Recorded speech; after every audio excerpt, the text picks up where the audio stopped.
Swayam Prabha. Digital India. Educated India.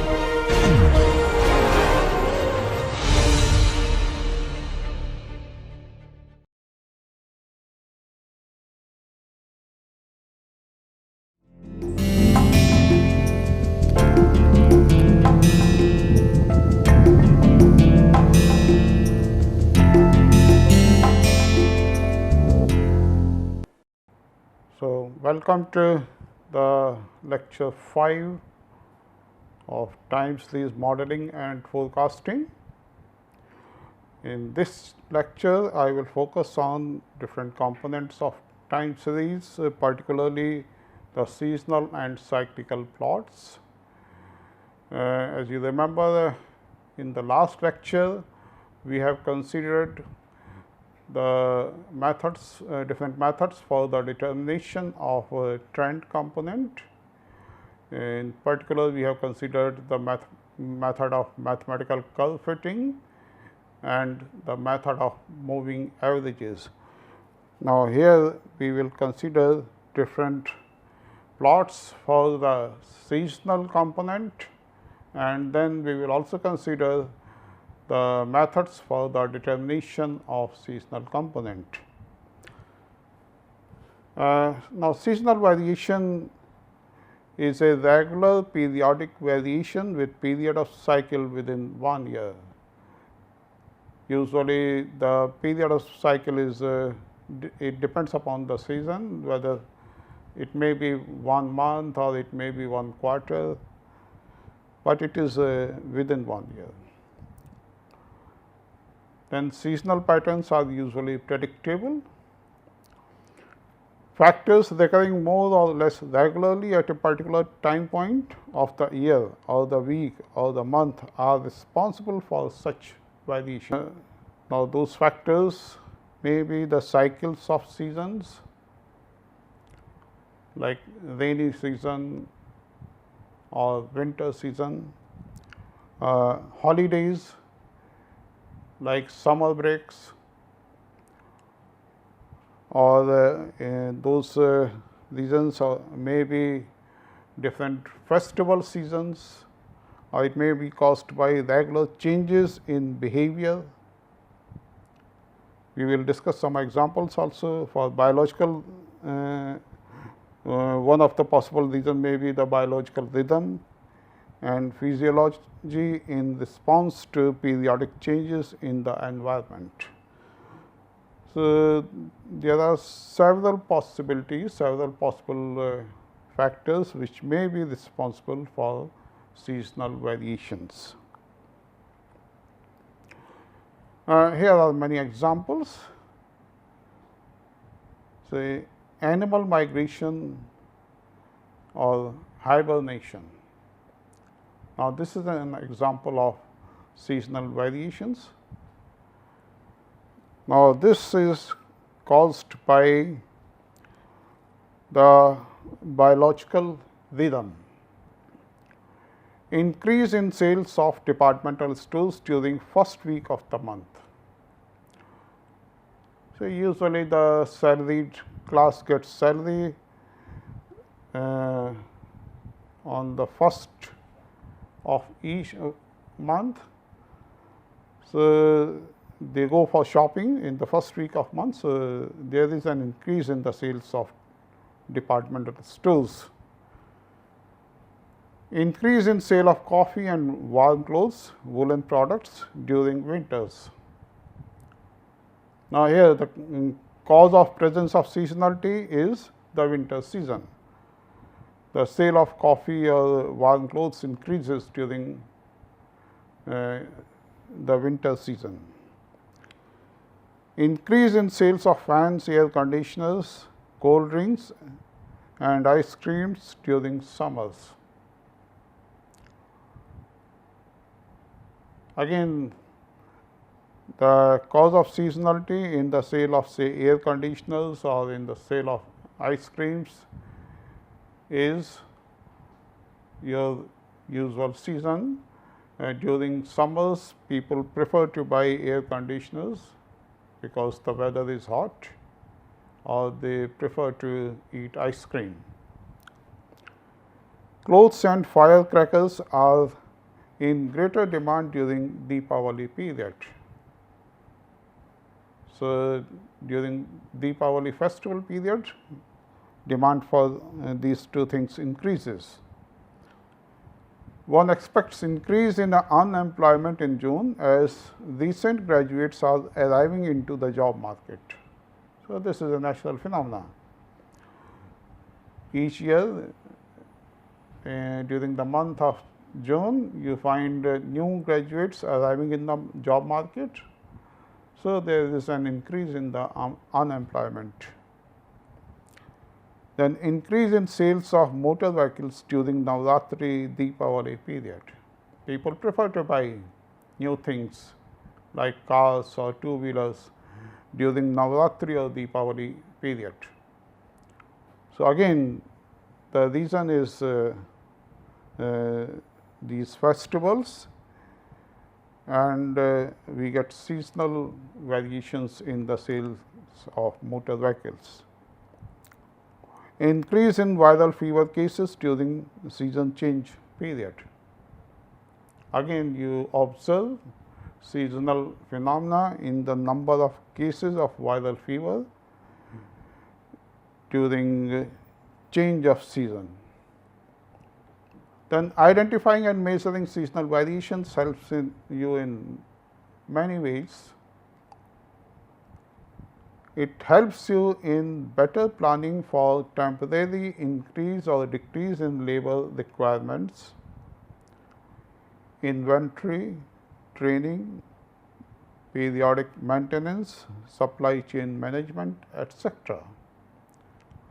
So, suppose you observe that there is an increase in sale of ice creams during summers, and there is a decrease in sales of ice creams during winters. So, during winters you can reduce the production, and then your factory gets a chance for maintenance. You can go for repairing of machines which develop some fault, or so for maintenance purpose you can use that period. And during summer you can employ more people, so that you can increase the production, and then you can fulfill the demand, increasing demand of the market. So, in this way you can plan the things in a better way. Then eliminating it from the time series for studying other components such as trends, cyclical and irregular. So, for studying other components like trend or cyclical components, you also require to eliminate the seasonal component from the time series. Then forecasting future seasonal patterns such as climate normals. Climate normal is actually a 30-year average of a weather variable for a given time of year. So, for any particular year you calculate the past 30 years average of a weather variable. That weather variable may be the temperature or rainfall, etc. So, this also has seasonal variation, and so you can if you are taking care of the seasonal variations, then you can better forecast the future seasonal patterns. Now, first we consider different graphical techniques for visualizing and detecting seasonality.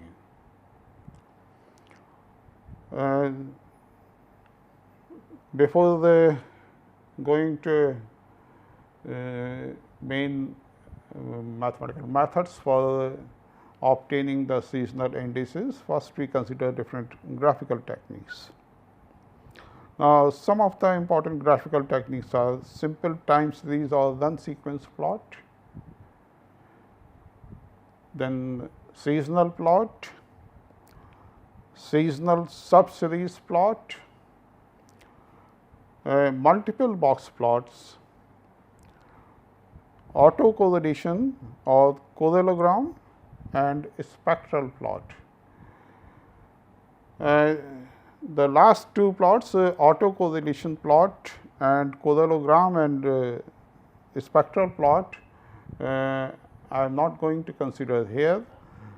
These two plots I will discuss later on in some other lectures. Now, first we consider the simple time series or run sequence plot. Simple time series or run sequence plot helps in identifying the seasonal variations. Measure of central tendency such as mean or median may be indicated by a horizontal reference line. I think I have already shown you this graph earlier in one of the earlier lectures also. So, in the middle we are having a straight line which shows the mean, and around the mean you can observe a periodic pattern, and this periodic pattern is because of seasonal variations.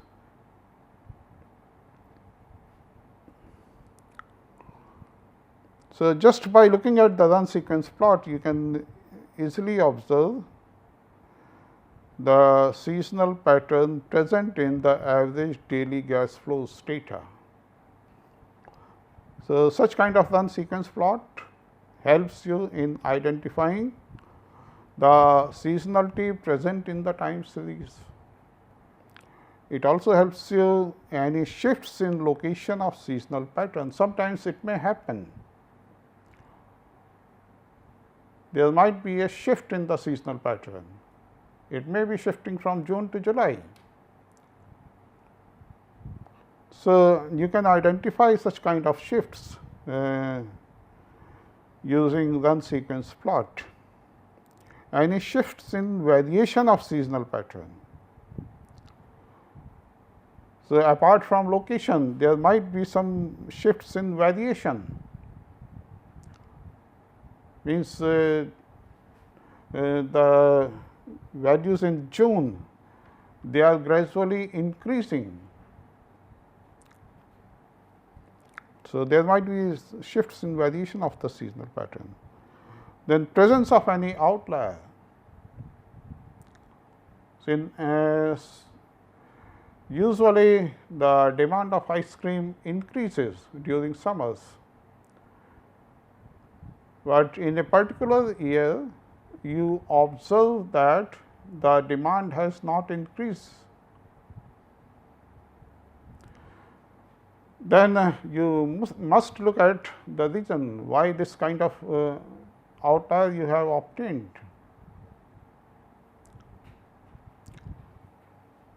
Just for example, say in 2020, because of this COVID problem, people avoided eating ice cream during even in summers. So, demand for ice cream decreased. So, that particular observation is an outlier. So, any such outliers can be easily detected using the run sequence plot. Next plot is seasonal plot. In seasonal plot, the time series observations are plotted against the individual seasons in which the data were observed.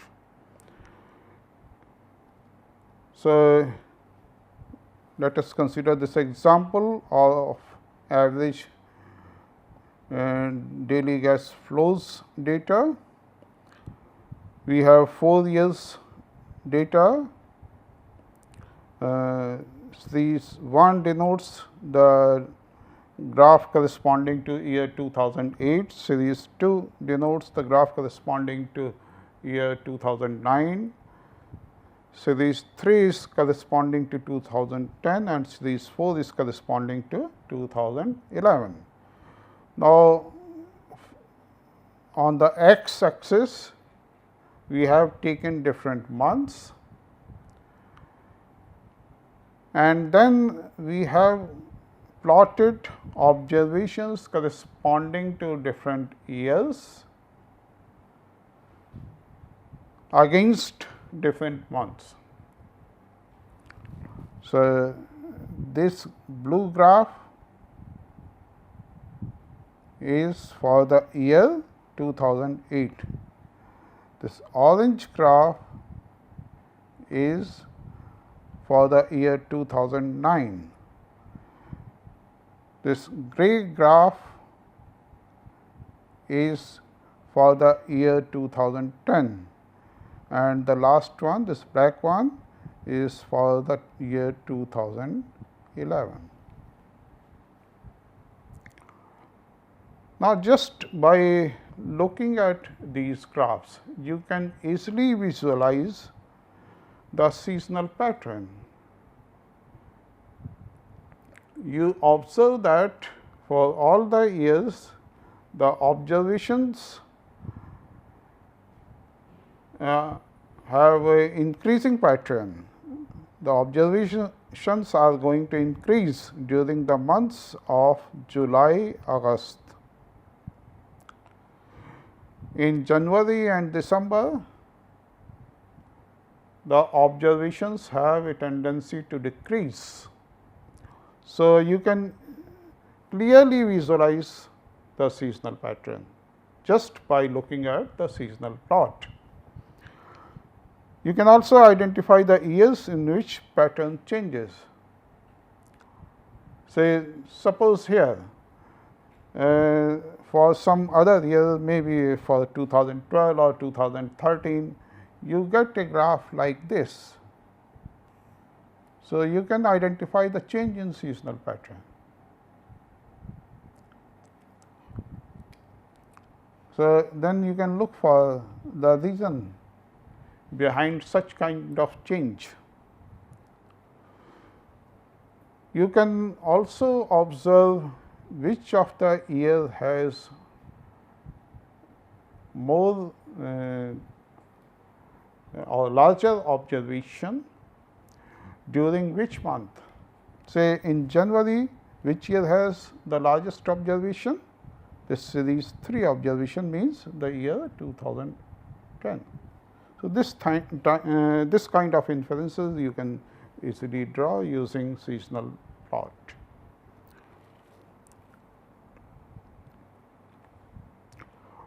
Now, here is the airlines passenger data, which is available in the software R. So, I am showing this data set because for future graphs I am going to use it. Then we have plotted this data set using seasonal plot. So, again different years are shown using different colors. On the x axis, we have taken different months, and on the y axis, the values of the time series. Now, this graph is for the year 1949. The second graph, this one, is for the year 1950, and so on. And the last one is for the year 1960. You can easily identify the seasonal pattern in the data using this graph. Not only that, you also observe that over the years, the number of passengers is usually increasing. Say, you take any particular month, say you take the month of August, and then you observe that the number of passengers traveling by air is increasing with years. So, not only the seasonality is present, but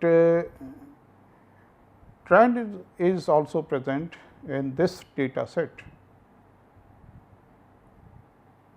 Earlier I also showed you the simple time series plot of this data set, and in that plot also we observed the increasing trend.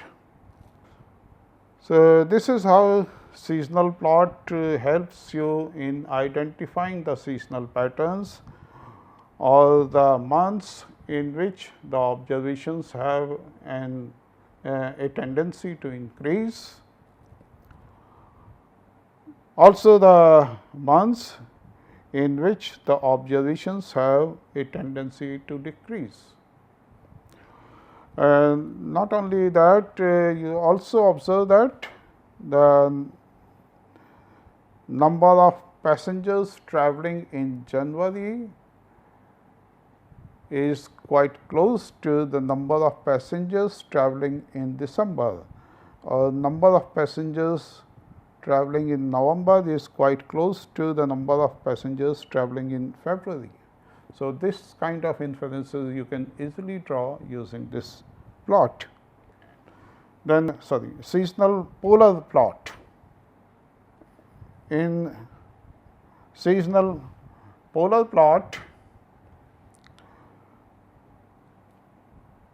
we start from the first observation. Say we have started from the year 1949.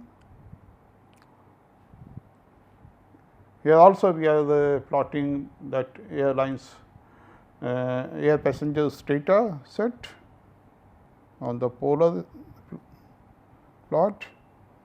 So, we started from the year 1949, we plotted the observations corresponding to different months, but now you have taken different months on this circle. So, January, February, March, April and so on, you go up to December. So, you start from here, then you move ahead, and ultimately you join all the points using a straight line or a smooth curve.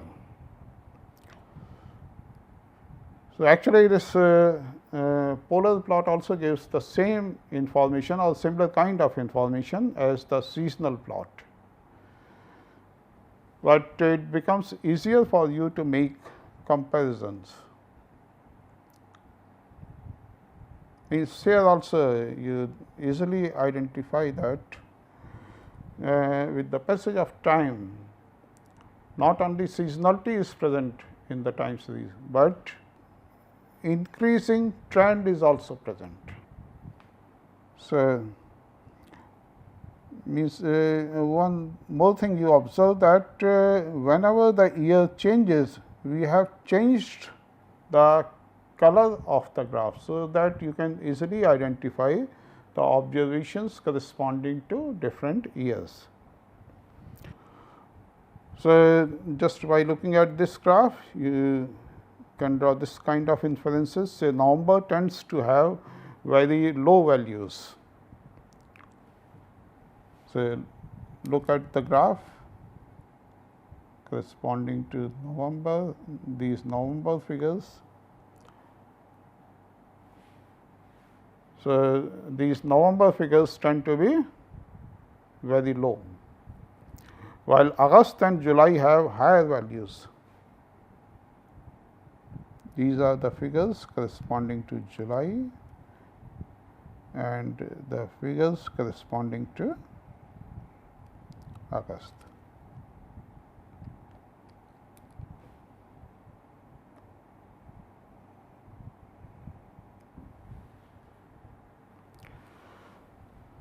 So, August and July have higher values.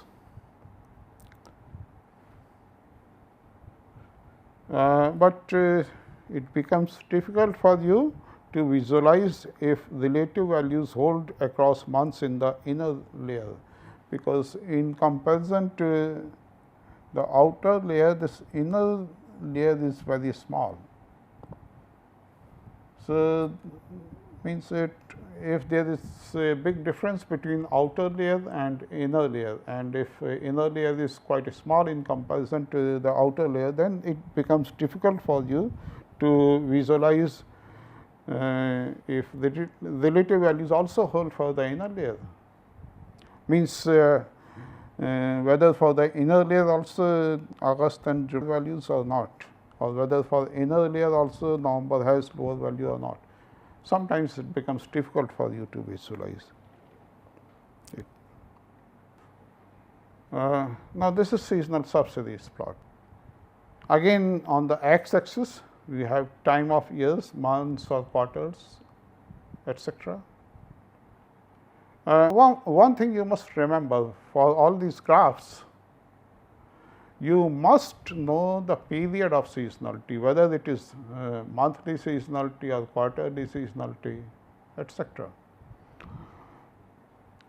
So, on the x axis, suppose the data is monthly data and you have some kind of monthly seasonality. So, on the x axis we have taken different months, and corresponding to different months you have plotted observations of different years. Means in air passengers data we have started from 1949, then we went up to 1960. So, this is the plot of time series for the month of January from 1949 to 1960. The second graph is the plot of observations for the same years 1949 to 1960 for the month of February. Third one is for the month of March, and so on.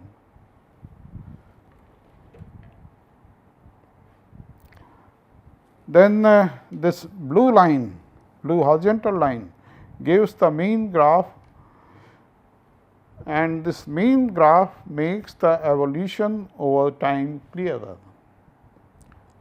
This is the mean of observations for the first time series, for the time series of January.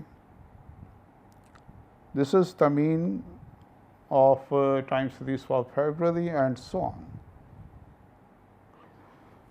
Now, just by looking at these means, you can easily visualize the pattern of seasonality. Means from here to here you observe periodicity. But visualization of between season dynamics is difficult, but that is whether they persist or not. Now, this is a problem with this graph. So, we cannot tell that November always has less number of passengers than December. Say in general, the mean of November graph is less than that of December graph, but you cannot say that November always has less number of passengers than December. This is also a seasonal subseries plot for CO2 data.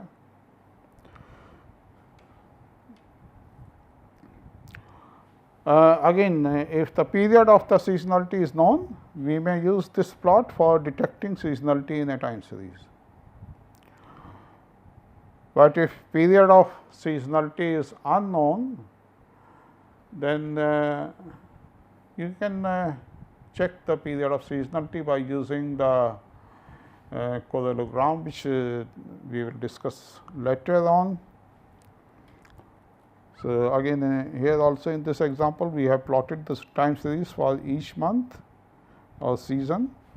So, for January this is the graph, for February this is the graph, and then we have plotted some measure of central tendency. Generally we take the average value, or sometimes we also take the median value and plot that value as a straight line. So, if the period is not known, an autocorrelation plot or the spectral plot can be used to determine it. Well, later on in some lecture I am going to cover these two plots also, autocorrelation plot or the spectral plot. Then using seasonal subseries plot, we may analyze that whether data exhibit a seasonal pattern or not,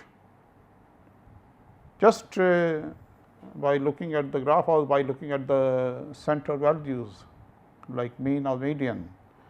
You can up to some extent identify whether the seasonality is quarterly or whether the seasonality is annual or monthly, etc.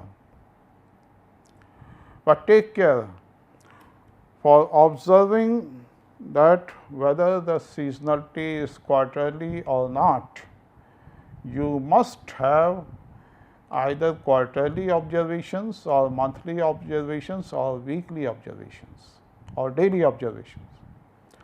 So, if you are taking annual observations, you cannot identify quarterly seasonality, or if you are taking quarterly observations, then you cannot identify monthly seasonality or weekly seasonality. If seasonality within a month is present,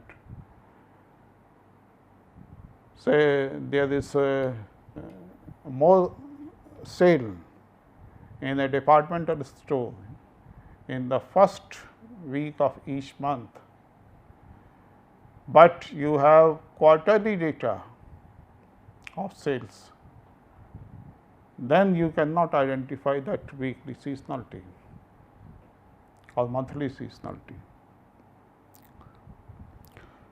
Any within group pattern, for example, do January and July exhibit similar patterns?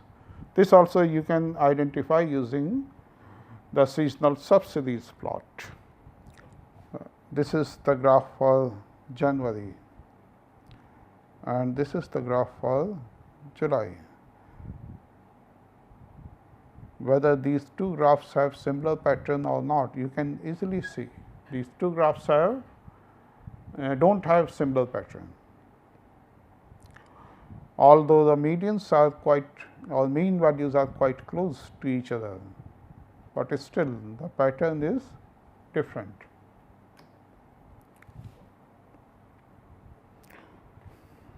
Presence of any outliers after taking seasonality into account. This also you can easily identify. If there is any outlier present,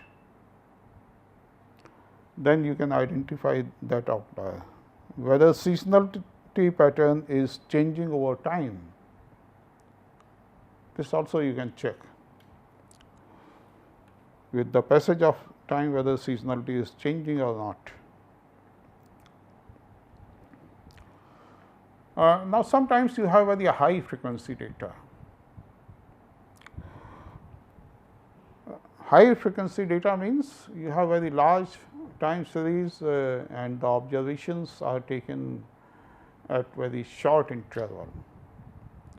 Now, if you try to plot those observations using seasonal subseries plots, then you may not be able to get very clear picture, because in the graph you will have a lot of observations plotted on the similar graph. So, you will not be able to identify whether there is some seasonal pattern or not, or the behavior of the seasonal pattern, etc. In that case, we use multiple box plots.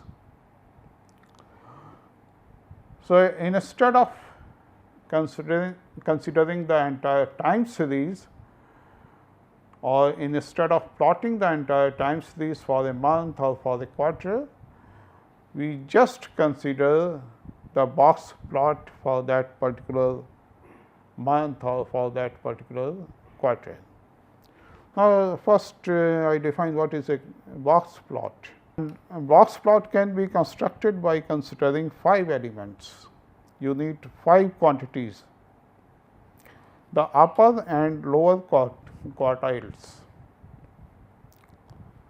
Then you also need median value. Then data which lie exactly 1.5 times the interquartile range, and outliers which lie outside the 1.5 times the interquartile range. Now, here is an example of box plot. So, this is the median.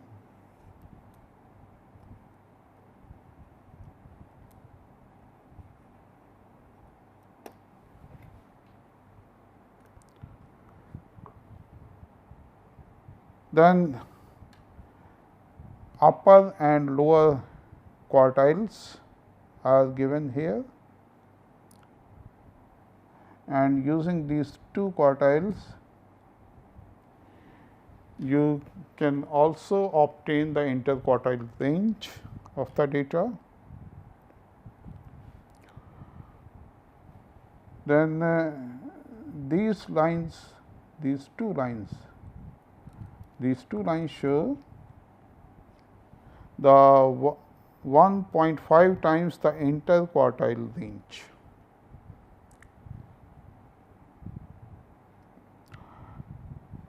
And any observations outside this region are your outliers. So, you have 2 outliers, this one and this one. So, box plot gives you this much of information. For plotting box plot, you need these quantities: median, upper and lower quartiles, and then you can easily obtain the interquartile range also. And you only plot those points which are outside or 1.5 times outside the interquartile range. Means you are plotting only those points which are outliers. Information about other points are contained in this box plot. Okay, now we consider multiple box plot. So, this multiple box plot provides you an alternative to seasonal subseries plot for high frequency data, because with high frequency data the picture with the seasonal subseries plot may not be very clear. So, we prefer box plot. Every box plot data is considered on a specific temporal interval, say day, week, month or quarter. Here we have monthly data. We have used the same air passengers data. Then box plot time series also displays intertemporal variations. Means now this is the box plot corresponding to January. So, for the month of January,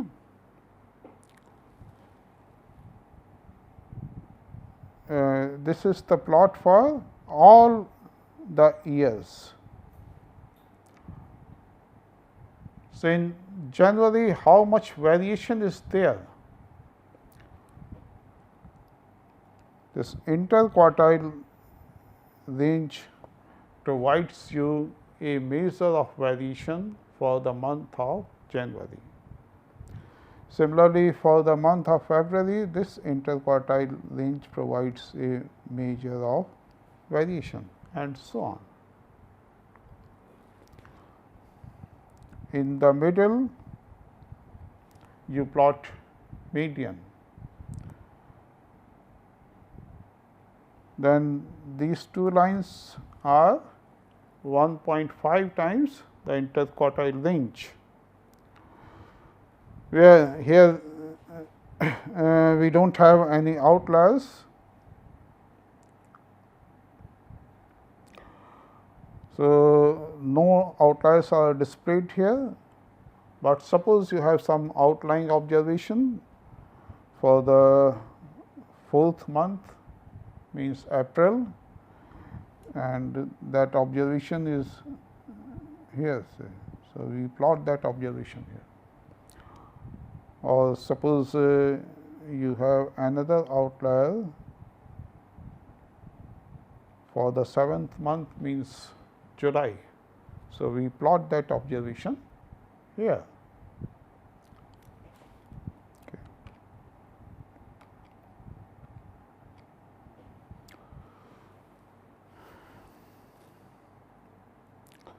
Now, just by looking at the box plot, you also observe the seasonal pattern. So, you observe periodicity. And this is the box plot of monthly time series of San Martino, Italy rainfall data. So, this is the plot of run sequence plot of rainfall data. This plot is also showing the seasonality, but the picture is not very clear.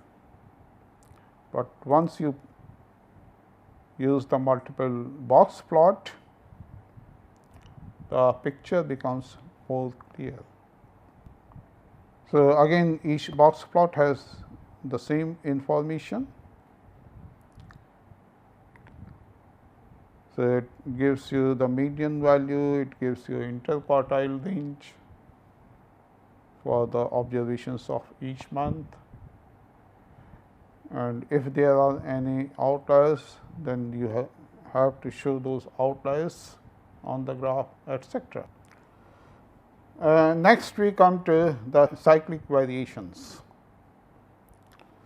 The cyclical variations are gradual, relatively long term, and up and down potentially irregular repetitive movements of the time series. In cyclical movements or in cyclical variations, the period of cycle is usually more than 1 year, whereas in seasonal variations it is usually less than 1 year. A cycle occurs when the data exhibit rises and falls that may not be of a fixed frequency.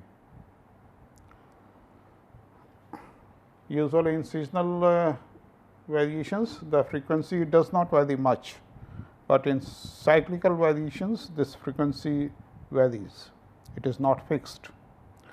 The period usually extends beyond a single year. This point I have already mentioned.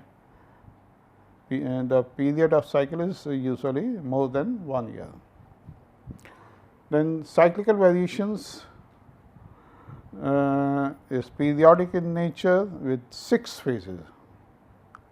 Those 6 phases are expansion, peak, recession, depression, trough, and recovery. Now, using this graph, I can show you those 6 phases. Now, this is the period of expansion, where the time series is increasing. Then it reaches its peak. Then it starts decreasing. So, this is the period of recession, and then it goes below this middle value. So, this is the period of depression. Then ultimately it reaches at its minimum trough. Then again it starts recovering.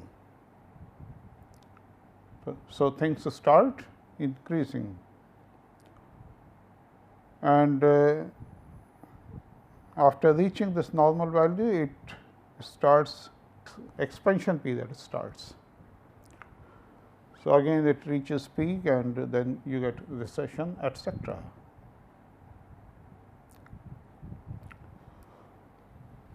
So, these are the 6 phases of business cycle. In every business, you observe this kind of cyclical variation. You observe expansion period, then it reaches its peak, then you observe recession period, depression period, reaches its minimum trough period, then again it starts recovering.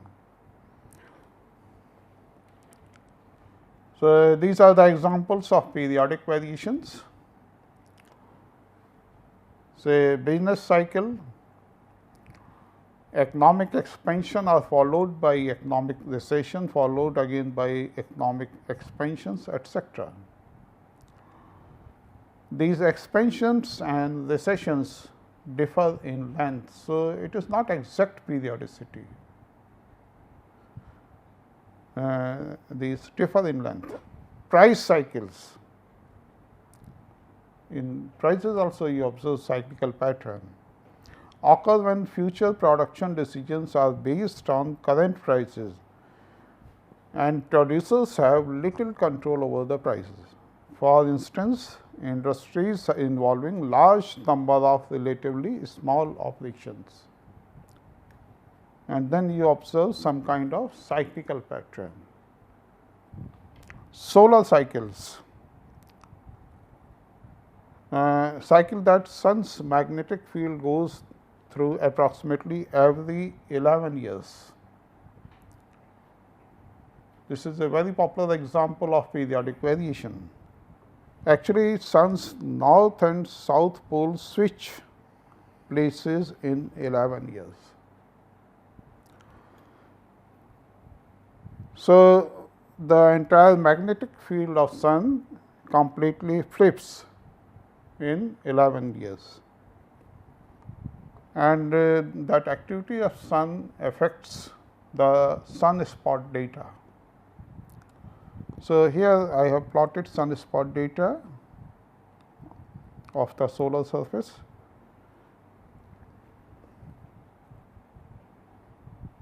The site from where I have downloaded the data is given here. This is the site. Royal Observatory of Belgium site I have chosen for downloading the data. Then I have plotted daily data, monthly data, both.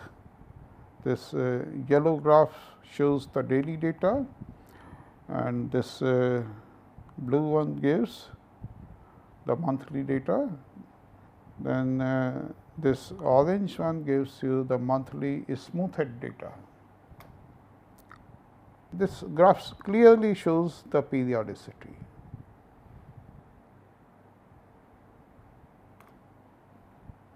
This is 13 years data, but it shows periodicity. It starts increasing from here, reaches its peak, and then starts decreasing. Again it has started increasing.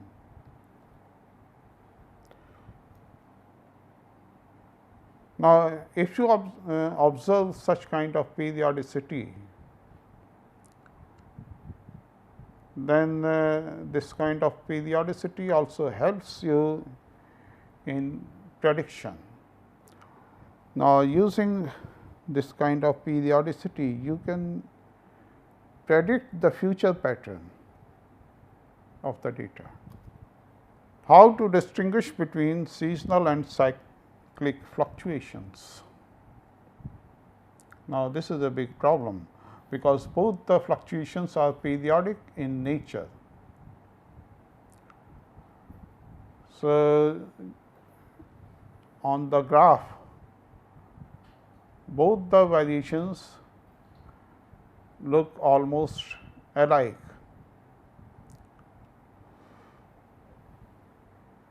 So, for distinguishing between seasonal and cyclic fluctuations, if the fluctuations are not of a fixed frequency, then they are cyclic. This is one indication. Then, if the frequency is unchanging and associated with some aspect of the calendar, then the pattern is seasonal. Means sale of umbrella, it is connected with the calendar. During rainy season, it increases, and the length of a seasonal pattern. Usually cyclical patterns have a period more than 1 year. So, the magnitudes of cycles tend to be more variable than the magnitudes of seasonal pattern. This is also one of the indications. So, in today's lecture, I have covered how different graphs help you in identifying the seasonal pattern. You can use all these graphs. Before going to calculate the seasonal indices using some particular method, which I am going to cover in my next lecture, you must look at the graph first, whether seasonality is actually present or not. And then those graphs also show you if there are any outliers, if there are any changes in the seasonal pattern. So, for preliminary analysis of the data or preliminary study of the seasonal variations present in the data, you must use all these graphs. Secondly, it is important for you to identify the difference between seasonal pattern and cyclical pattern. Do not confuse cyclical pattern with seasonal pattern or seasonal pattern with cyclical pattern. For once you identify that your time series has seasonality, then you can go for more deeper study. You can go for calculating the seasonal indices, and the methods for the different methods for calculating seasonal indices will be the focus of my next lecture. So, in the next lecture I will cover all the methods for calculating seasonal indices. That is it. Thank you.